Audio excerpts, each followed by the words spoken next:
అందరికీ నమస్కారం. Thank you.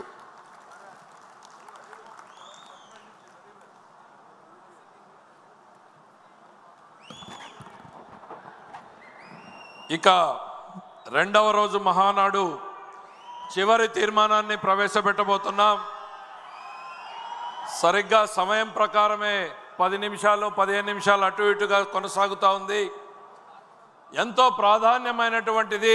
ఒక రాజకీయ పార్టీ తన దిశను దశను భవిష్యత్తును తెలియజేసేటువంటి రాజకీయ పార్టీ తీర్మానాన్ని ప్రవేశపెట్టడానికి చివరిగా రాజకీయ తీర్మానాన్ని ప్రవేశపెట్టడం కోసం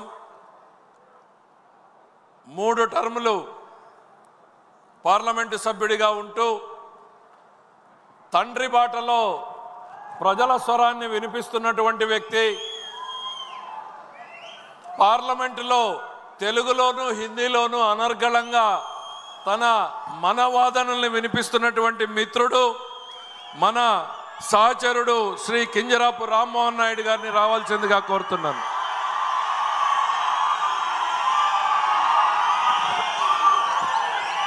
సభకు నమస్కారం. స్వర్ణాంధ్రప్రదేశ్ నిర్మాత, నిత్య శ్రామికుడు, నిరంతర స్ఫూర్తి ప్రదాత గౌరవనీయులు చంద్రబాబు నాయుడు గారికి, యువగల రథ సారథి, కార్యకర్తల గుండె చప్పుడుగా కొండంత అండగా ఉన్నటువంటి యువ నాయకుడు సోదరులు లోకేష్ అన్న గారికి, వేదికను అలంకరించినటువంటి తెలుగుదేశం పార్టీ అతర మహారథులు, కుటుంబ సభ్యులు, అలాగే కడపలో మొట్టమొదటిసారిగా జరుగుతున్నటువంటి ఈ యొక్క మహానాడు చరిత్రలో ఎల్లప్పుడూ నిలిచిపోయే విధంగా విజయవంతం చేసినటువంటి మా కార్యకర్త సోదర సోదరీమణులు అందరికీ కూడా మహానాడు వేదిక ద్వారా నా హృదయపూర్వకమైనటువంటి నమస్కారాలు మీ అందరికీ కూడా తెలియజేసుకుంటున్నాను. ఈ యొక్క రాజకీయ తీర్మానానికి ఒక ప్రత్యేకత ఉంది. ఆఖరి తీర్మానంగా ప్రతి మహానాడులో ప్రవేశపెడతాం. గతం ఒక్కసారి గుర్తు చేసుకుంటే ఇదే తీర్మానం మన తెలుగుదేశం పార్టీకి వన్నె తెచ్చినటువంటి ఒక నాయకుడు, పరమ విధేయుడుగా పనిచేసినటువంటి వ్యక్తి, చంద్రబాబు నాయుడు గారికి కుడిభుజంలా ఉన్నటువంటి వ్యక్తి, ఇటు పార్టీకి అటు క్యాడర్కి అనుసంధానం చేసుకుంటూ నిరంతరం పార్టీ కోసం ప్రతి ఒక్క ఊపిరి కూడా ఆయన పోషించినటువంటి స్వర్గీయ కింజరాపు ఎర్రన్నాయుడు గారు ఇదే రాజకీయ తీర్మానాన్ని ప్రవేశపెట్టేవారు. ఆయన అడుగుజాడల్లో ఈ యొక్క అవకాశం నాకు కల్పించినందుకు చంద్రబాబు నాయుడు గారికి ప్రత్యేకమైనటువంటి ధన్యవాదాలు తెలియజేసుకుంటున్నాను. ఈ యొక్క రాజకీయ తీర్మానంలో మొట్టమొదటి అంశం కింద పెహల్గాంలో 22 ఏప్రిల్ తేదీన జరిగినటువంటి సంఘటన ఏదైతే ఉందో ప్రతి ఒక్క భారతీయుడిని కూడా కలిచివేసింది. 26 మంది ఆ ఘటనలో చనిపోయారు. అందులో 2 మన తెలుగు వారు కూడా ఉండడం చాలా బాధాకరం. ఆ రోజు జరిగినటువంటి సంఘటన మనం అందరం కూడా తెలుసుకుంటే, ఉగ్రవాదులు కుటుంబ సభ్యులు ముందే అక్కడ ఉన్నటువంటి మగవాళ్ళని హెడ్ షాట్లో వాళ్ళందరినీ కూడా చంపి ఆ ఏడుస్తున్న కన్నీళ్లు పెడుతున్నటువంటి ఆ ఆడపడుచుల ఆడబిడ్డలు అక్కడ చూస్తుంటే ఆ ఉగ్రవాదులు జా మోదీకో బతా అని చెప్పిన తర్వాత మన దేశ ప్రధానమంత్రి ఒక దృఢ నిశ్చయంతో, సాహసంతో, ధైర్యంతో పనిచేస్తున్నటువంటి ముఖ్యమంత్రి ఉగ్రవాదులు ఈ భారతదేశంలో ఒక కార్యక్రమం చేస్తే దాని ప్రతిఫలం ప్రతిఘటన ఏ రకంగా ఉంటుందో ఒక్కసారి ప్రపంచానికే తెలియజేయాలన్న విధంగా ఎక్కడైతే ఏ దేశంలోనైతే ఆడపడుచులు తాలూకా బొట్టు తుడిపేయాలని చూశారో ఆ బొట్టుకి న్యాయం చేయాలన్న మాటతో ఆపరేషన్ సింధూర్ అని చెప్పి 20 నిమిషాల్లో మన రక్షణ దళాలని పాకిస్తాన్ లోపలికే పంపించి అక్కడ దాక్కుంటున్నటువంటి ఉగ్రవాద స్థావరాలు ఏవైతే ఉన్నాయో 9 ఎంచి స్థావరాల్ని భూస్థాపితం చేసి 81 మంది ఉగ్రవాదుల్ని హతమార్చినటువంటి ఘనత మన భారతదేశం, మన సైనిక దళాలు, రక్షణ దళాలు, వాటిని నడిపించినటువంటి మన ప్రధానమంత్రి నరేంద్ర మోదీ గారు అనేది కూడా తెలియజేసుకుంటున్నాను.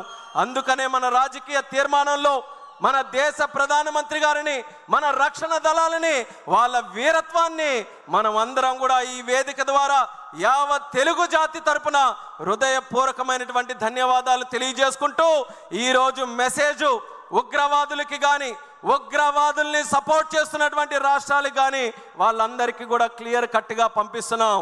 ఏంటనంటే ఆపరేషన్ సింధూర్ ఇంకా ముగియలేదు.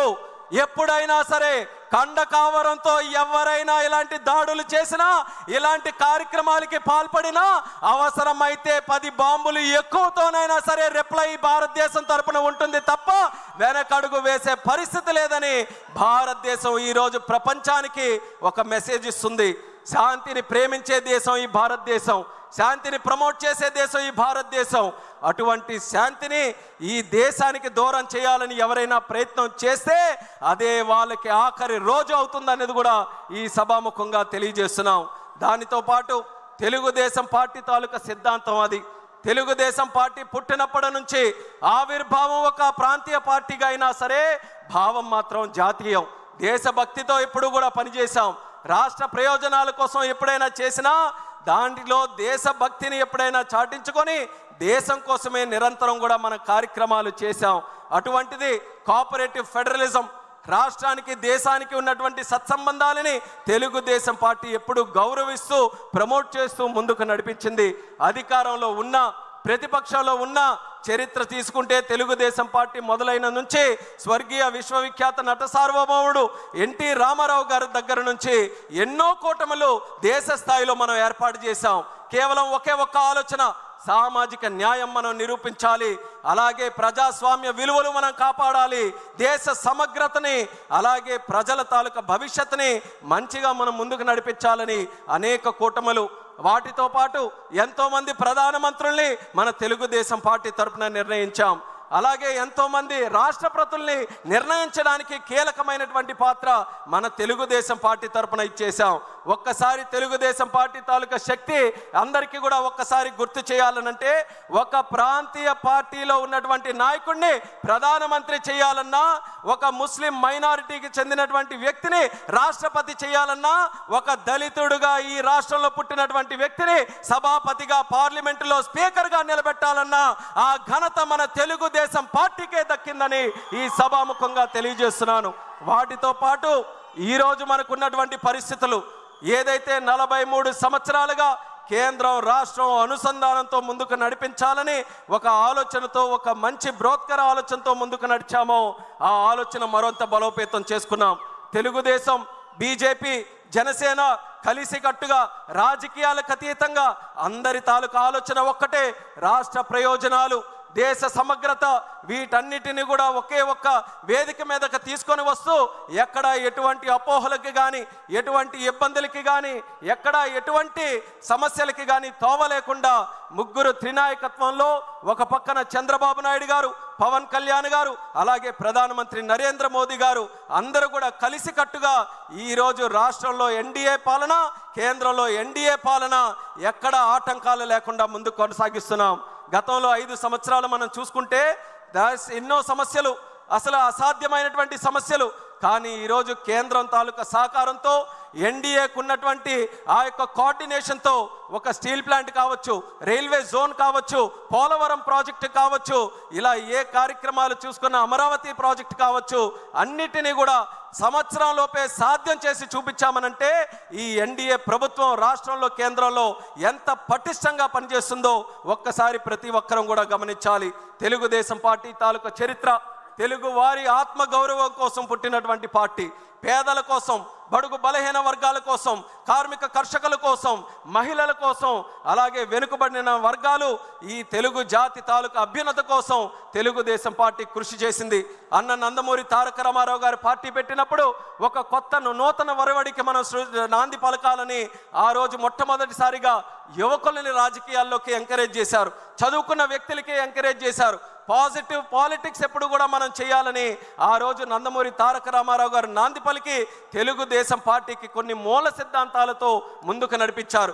ఈ రోజు వరకు మనం గర్వంగా చెప్పుకోవచ్చు, ఏ మూల సిద్ధాంతాలతోనైతే తెలుగుదేశం పార్టీ అనే మొక్క ఆ రోజు నందమూరి తారక రామారావు గారు నాటారో అదే మూల సిద్ధాంతాలని ఎక్కడా కూడా కాంప్రమైజ్ కాకుండా, రాజీ పడకుండా ఈ రోజు వరకు ఆ సిద్ధాంతాల మీదగే ముందుకు నడుస్తూ వెళ్తున్నాం.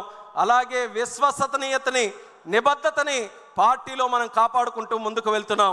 మరొక ముఖ్యమైనటువంటి సిద్ధాంతం నందమూరి తారక రామారావు గారు పరిచయం చేసినటువంటిది సమాజమే దేవాలయం, ప్రజలే దేవుళ్ళు అన్నటువంటి మాట కేవలం తెలుగు జాతికే కాదు, ప్రపంచంలో ఎవరున్నా ఎక్కడున్నా వాళ్ళందరికీ కూడా స్ఫూర్తినిచ్చే విధంగా ఆయన నోట వచ్చినటువంటి మాట అది. అటువంటి మాటని ఒక సిద్ధాంత రూపంలో తయారు చేసుకొని పార్టీ తాలూకా కార్యక్రమాలు చేశాం.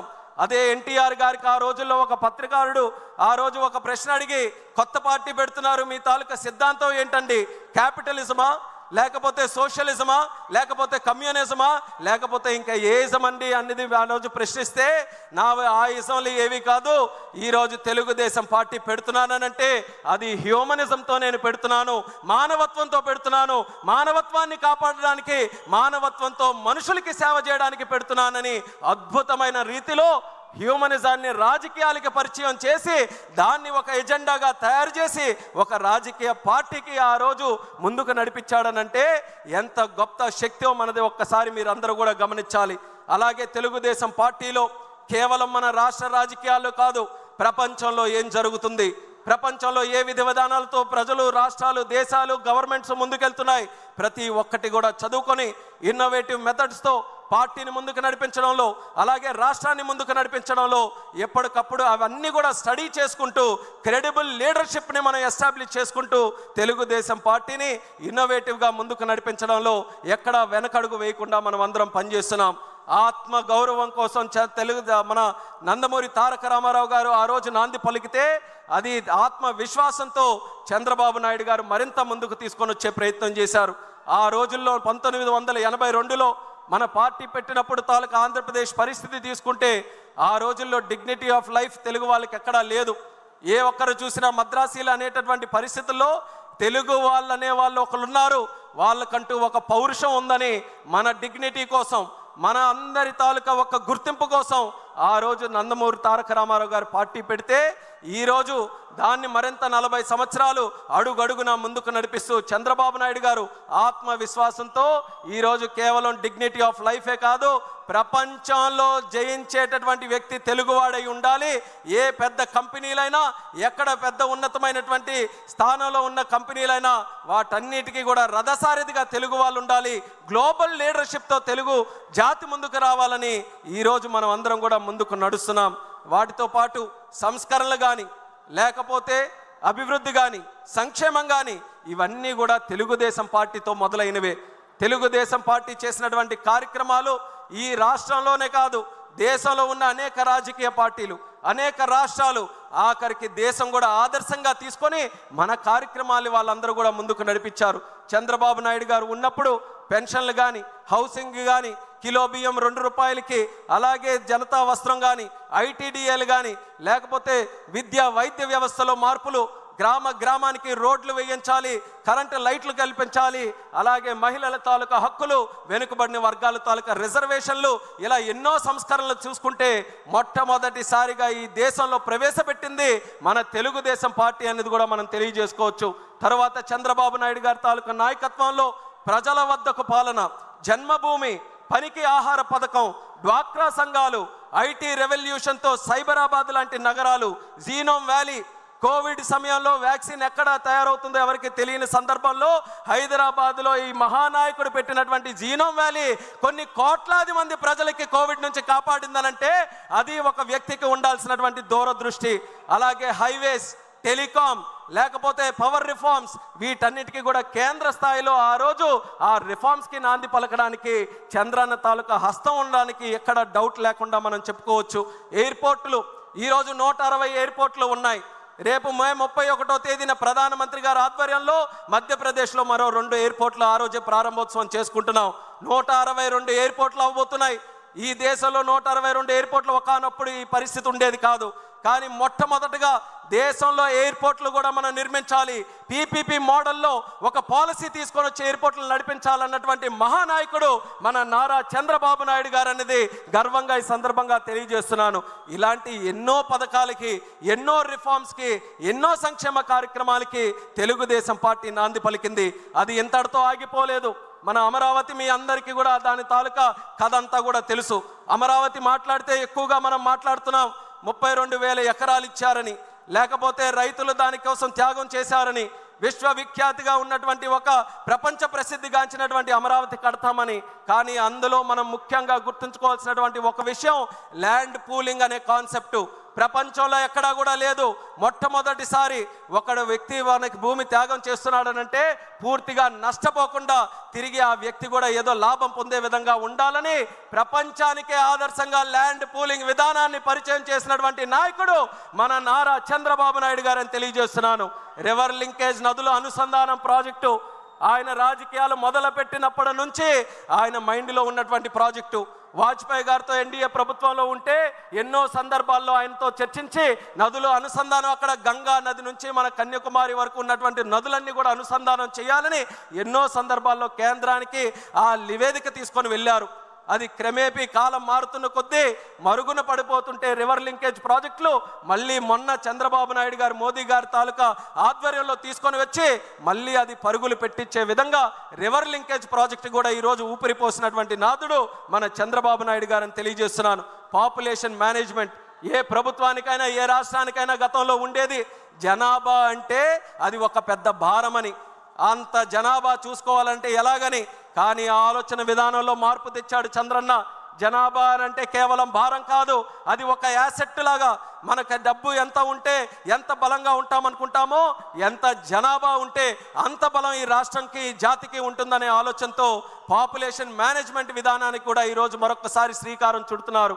P4 లాంటి ప్రోగ్రామ్స్, P3 ప్రోగ్రామ్ చూసాం, కానీ ఈరోజు P4 ప్రోగ్రామ్ కూడా చేస్తున్నారు. స్కిల్ సెన్సెస్, అలాగే క్వాంటమ్ వ్యాలీ, ఆర్టిఫిషియల్ ఇంటెలిజెన్స్ని, అలాగే న్యూ కంప్యూటింగ్ని, వీటన్నిటిని కూడా మన తెలుగు జాతికి నిత్య అనుసంధానంతో ముందుకు నడిపించాలని క్వాంటమ్ వ్యాలీ, క్రియేటివ్ ఎకానమీ, ఈరోజు ఈ పదాలు చెప్తే కొంతమంది సరిగ్గా అర్థం చేసుకోలేకపోవచ్చు. కానీ నేను చెప్తున్నాను, what CBN thinks today, India thinks tomorrow. Chandranna ఏ ఆలోచనలతో ఈరోజు ముందుకు నడుస్తాడో రేపు దేశం మొత్తం అదే ఆలోచనల వైపు వస్తారు. ఆ నమ్మకం నాకుందని కూడా ఈ సభాముఖంగా తెలియజేస్తున్నాను. రేపు మీ ఇంటిలో రివర్ లింకేజ్ గురించి, క్వాంటమ్ వ్యాలీ, దేశం మొత్తం అదే ఆలోచనల వైపు వస్తారు. ఆ నమ్మకం నాకుందని కూడా ఈ సభాముఖంగా తెలియజేస్తున్నాను. రేపు మీ ఇంటిలో రివర్ లింకేజ్ గురించి, క్వాంటమ్ వ్యాలీ గురించి, స్కిల్ సెన్సెస్ గురించి, P4 గురించి ఒక 2-3 సంవత్సరాల్లో ప్రతి ఇంటిలో కూడా చర్చ జరిగేటటువంటి అంశాలు ఈ అంశాలు. అటువంటి అంశాలకి జన్మనిచ్చినటువంటి పార్టీ మన తెలుగుదేశం పార్టీ అనేది కూడా ఈ సభాముఖంగా తెలియజేసుకుంటున్నాను. అలాగే అన్ని మాట్లాడుతున్నాం, కానీ తెలుగుదేశం పార్టీ అని అంటే మొట్టమొదటిగా గుర్తొచ్చేది మన పసుపు దళం, పసుపు సైనికులు, మన కార్యకర్తలు. ఈ కార్యకర్తల వల్లే 43 సంవత్సరాలుగా ఎన్ని సంక్షోభాలు వచ్చినా, ఎన్ని ఆటంకాలు వచ్చినా సరే 43 సంవత్సరాలుగా మన ప్రయాణం చెక్కు చెదరకుండా ముందుకు కొనసాగుతుంది. ఏ పార్టీ అయినా కార్యకర్తలకి మనం ఉండేటటువంటి అనుసంధానం ఉందా? ఒక్కసారి గమనించండి. మన రాష్ట్రంలో ఉండే పార్టీలు చూడండి, ఇతర రాష్ట్రాలు ఉండే పార్టీలు చూడండి. ఎందుకనంటే నాయకులు మారినట్టే కార్యకర్తలు కూడా వేరే పార్టీలో మారిపోతారు. కానీ తెలుగుదేశం పార్టీ ఏకైక పార్టీ. తరాలు మారినా తరం మొత్తం అదే జెండాని కప్పుకుంటూ అదే కండువాతో ముందుకు నడిచే ఏకైక పార్టీ మన తెలుగుదేశం పార్టీ అని తెలియజేస్తున్నాను. అటువంటి కార్యకర్తల్ని అధినేతలుగా చేసుకొని నడిపించే పార్టీ కూడా తెలుగుదేశం తప్పితే మరెక్కడ కూడా ఏ పార్టీ కూడా ఉండదు. అటువంటి క్యాడర్ని మరి వెల్ఫేర్ నిధులు, మన కార్యకర్త సంక్షేమ నిధి పెట్టి లోకేష్ అన్న గారి తాలూకు ఆధ్వర్యంలో వాళ్ళ సంక్షేమాన్ని, ఇన్సూరెన్స్ని, వాటన్నిటిని కూడా చూసుకొని వాళ్ళ కుటుంబం, అందరి కుటుంబం, ఇది తెలుగుదేశం పార్టీ కుటుంబంగా పెద్దలుగా చంద్రబాబు నాయుడు గారు, లోకేష్ అన్న గారు మన పిల్లల్ని చదివించి, మన ఆపదలో ఉంటే ఆర్థిక సహాయం చేసి, మనకి ఏదైనా కష్టం వచ్చి మనం వాళ్ళ భుజాల మీద తోడు చేయవేస్తే వాళ్ళు 2 భుజాలు తోడు చేసి కౌగిలించుకొని నీకు నేనున్నానని ధైర్యం చెప్పే నాయకత్వం మన తెలుగుదేశం పార్టీ దగ్గర ఉంది. క్రమశిక్షణతో ఉండే పార్టీ మన తెలుగుదేశం. ఆర్గనైజ్డ్గా, డిసిప్లిన్డ్గా పనిచేసే పార్టీ తెలుగుదేశం. సోషల్ రీఇంజనీరింగ్కి నాంది పలికినటువంటి పార్టీ తెలుగుదేశం. అలాగే KSSలు, కబ్స్ వ్యవస్థ, ఏ పార్టీలు కూడా క్షేత్రస్థాయిలో ఒక పార్టీ ఎంత బలంగా నడపాలని ఎవ్వరి ఆలోచన కూడా ఉండదు. అది కేవలం మన తెలుగుదేశం పార్టీలోనే ఉంటుంది. అదే మన బలం అనేది కూడా కార్యకర్తలకి సభాముఖంగా తెలియజేస్తున్నాను. ఒక ప్రాంతీయ పార్టీ అయ్యా మన తెలుగుదేశం, కానీ లెక్కలు చూస్తే 1 కోటి మంది సభ్యత్వాలు దాటినటువంటి ఏకైక ప్రాంతీయ పార్టీ అదే మన తెలుగుదేశం అనేది కూడా తెలియజేస్తున్నాను. 45 రోజుల్లో చేశాం.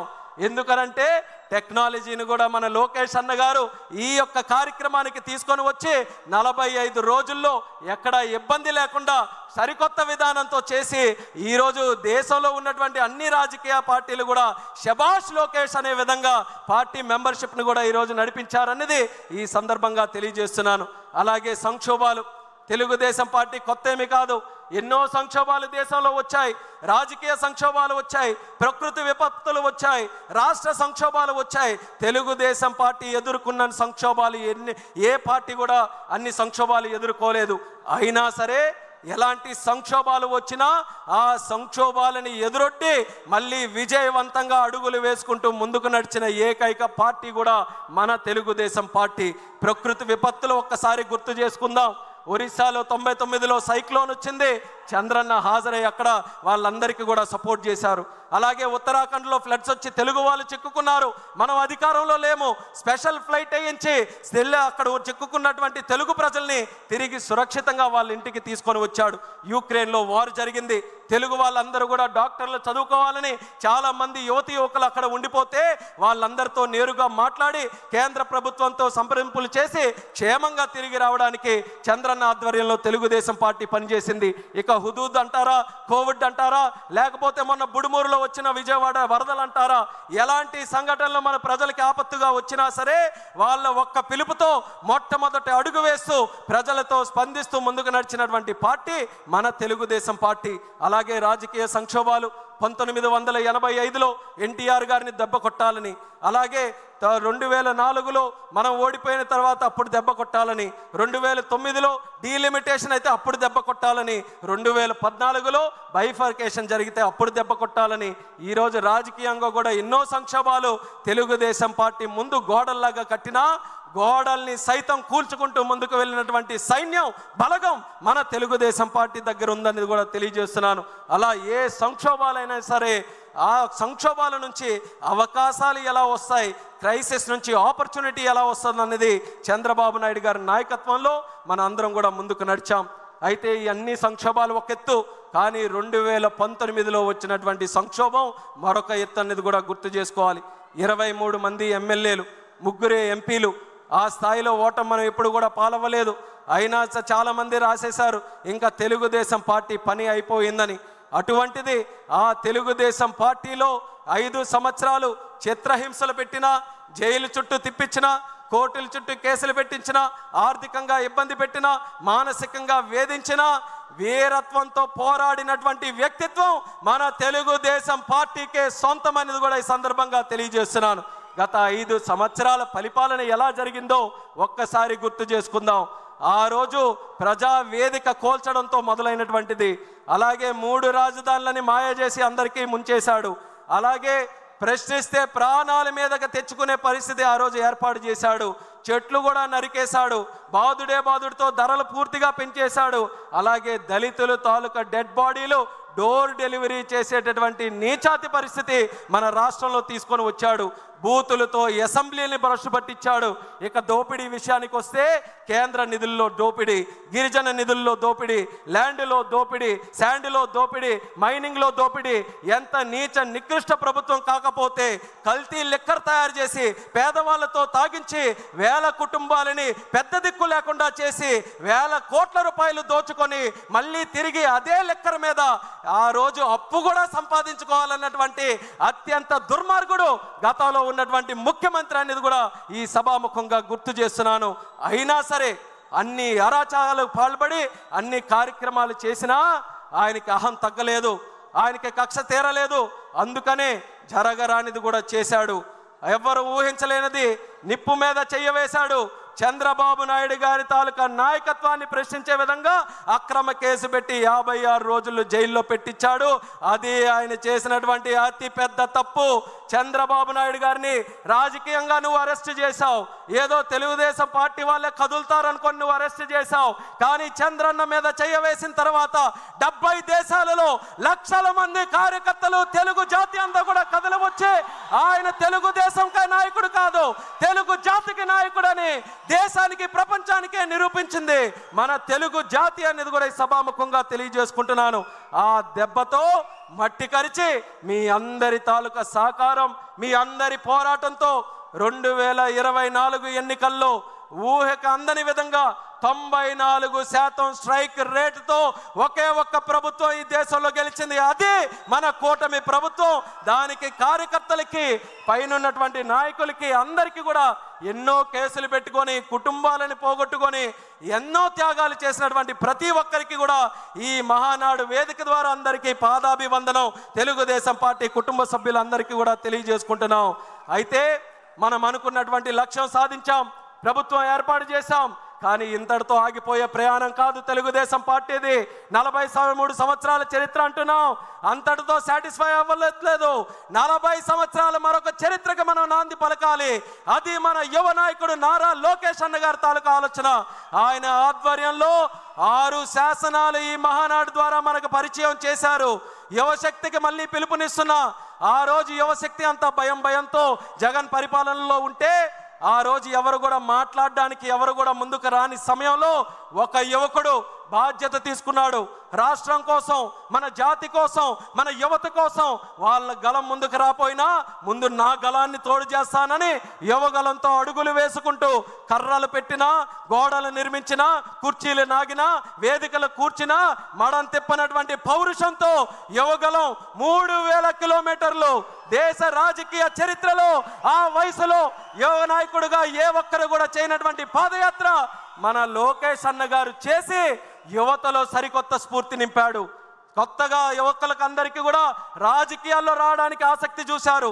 యువగలం చూస్తే తెలియనటువంటి ఒక స్ఫూర్తి, మేము కూడా రాజకీయాల్లోకి రావాలి, తప్పు మీద మేము ప్రశ్నించాలి అన్న లోకేష్ అన్నగారితో మేము కూడా నడవాలని ఆయనతో పాటు సంకల్పం జోడించి అన్నగారి యువగలం యాత్ర చరిత్ర తిరగ రాసే యాత్రగా యువకులందరూ కూడా ముందుకు వచ్చి నడిపించారు. అటువంటి నాయకుడు, యువ నాయకుడు ఈరోజు ప్రజలు నచ్చినటువంటి నాయకుడిగా ఎదిగాడు, ప్రధాని మెచ్చినటువంటి నాయకుడిగా ఎదిగాడు మన నారా లోకేష్ గారు. ఆయన దగ్గర పనిచేయడం నాకు ఎంతో గర్వంగా ఉందనేది కూడా తెలియజేస్తున్నాను. మరొక విషయం కూడా చెప్పాలనంటే, మంగళగిరిలో ఓడిపోతే అందరూ కూడా ఇంకెక్కడ ఎందుకండి వేరే దగ్గరికి వెళ్ళాలనంటే, అలాంటి నాయకుడు, అలాంటి కుటుంబం, అలాంటి పార్టీ నాది కాదు. ఎక్కడ ఓడిపోయానో అక్కడ వడ్డీతో సహా ఓట్లేయించి గెలిపిస్తానని 91,413 ఓట్లతో అజారిటీ సాధించి గెలిచినటువంటి యువ నాయకుడు మన లోకేష్ అన్న గారని ఈ సందర్భంగా తెలియజేస్తూ, ఆయన యువగలంతో ఏ స్ఫూర్తినైతే అందించాడో పార్టీకి, కానీ ఆ స్ఫూర్తితో మన చంద్రబాబు నాయుడు గారు కూడా ఈ ఎంతోమంది 60 మందికి పైగా యువకుల్ని ఈరోజు ఎమ్మెల్యేలుగా తయారు చేశారు. ఎంతో కాలం నుంచి చూస్తున్న యువకులు ఎప్పుడు వస్తారని లోకేష్ అన్న గారి తాలూకు అడుగులతో పార్టీలో కూడా ఈరోజు యువత పెద్ద ఎత్తున, దేశంలో పార్లమెంటులో తెలుగుదేశం పార్టీ 16 మంది ఎంపీలు, అన్నిటికంటే చిన్న వయసులో ఉన్నటువంటి party, youngest party in parliament మన తెలుగుదేశం పార్టీ అని కూడా తెలియజేస్తున్నాను. పెద్ద పెద్ద పార్టీలు ఆలోచిస్తున్నాయి యువతను ఎలా తీసుకొని రావాలని, వాళ్ళకి ఆదర్శంగా తెలుగుదేశం పార్టీ ఈరోజు తీసుకొని వచ్చింది. అలాగే youngest cabinet minister in India కూడా మన తెలుగుదేశం పార్టీయే. ఆ ఘనత చంద్రబాబు నాయుడు గారి ఆశీర్వాదంతో ఈరోజు చిన్న వయసులో ఉన్నటువంటి నాకు వచ్చినందుకు ఆయనకి హృదయపూర్వకమైనటువంటి ధన్యవాదాలు తెలియజేస్తున్నాను. 12 సంవత్సరాల క్రితం 2013లో హైదరాబాద్లో మహానాడు జరిగితే తెలిసి తెలియని వయసులో ఇదే వేదిక మీద మాట్లాడి చంద్రబాబు నాయుడు గారి తాలూకు ఆశీస్సులు పొందితే 12 సంవత్సరాల తర్వాత ఒక యువకుడిగా కేంద్ర మంత్రి చేశాడనంటే ఆ ఆలోచన చంద్రబాబు నాయుడు గారిది అనేది మళ్ళీ తెలియజేసుకుంటూ, ఇది కేవలం మంత్రుల వరకు, ఎమ్మెల్యేల వరకు మిగిలిపోకూడదు. కార్యకర్తల స్థాయి నుంచి, ప్రజల స్థాయి నుంచి యువత ముందుకు రావాలి. అందుకనే అన్న ఇచ్చినటువంటి 6 శాసనాలు ఏవైతే ఉన్నాయో ఈ రాజకీయ తీర్మానంగా ప్రస్తావిస్తున్నాం మీ అందరికీ కూడా. ఆ 6 తీర్మానాలు మనకు 6 ఆయుధాలు. ఆ 6 ఆయుధాలు మనకి దిక్సూచి. ఇక్కడ నుంచి రేపు మనం తిరిగి గ్రామాలకు వెళ్ళినప్పుడు గ్రామం నుంచి మనం తెలుగుదేశం పార్టీ చేసే ప్రతి కార్యక్రమంలో ఆ 6 విధానాలని కూడా క్రోడీకరిస్తూ తెలుగుదేశం పార్టీ 40 సంవత్సరాలు, మరొక 40 సంవత్సరాలు చెక్కు చెదరకుండా ముందుకు వెళ్ళడానికి ఏ రకంగా ప్రతి ఒక్కరం కృషి చేయాలో దాని మీద సంసిద్ధంగా అందరూ కూడా ఆలోచించి ఈ తెలుగుదేశం పార్టీ జాతి ఉన్నంతకాలం, సూర్యచంద్రులు ఉన్నంతకాలం ఆ నాయకత్వం బలంగా ముందుకు నడిపిస్తూ మనం అందరం కూడా ముందుకు పనిచేయాలని ఈ వేదిక ద్వారా ఇక్కడ ఉన్నటువంటి వారందరికీ కూడా తెలియజేసుకుంటూ ఈ రాజకీయ తీర్మానం ప్రవేశపెట్టే అవకాశం ఇచ్చినందుకు చంద్రబాబు నాయుడు గారికి ప్రత్యేక ధన్యవాదాలు తెలియజేస్తూ, ఈ కడపలో జరిగినటువంటి ఈ యొక్క మహానాడు ద్వారా ఆశీస్సులు అందించినటువంటి ప్రతి ఒక్కరికి కూడా నా ధన్యవాదాలు తెలియజేస్తూ సెలవు తీసుకుంటున్నాను. జై తెలుగుదేశం. చంద్రబాబు నాయుడు గారు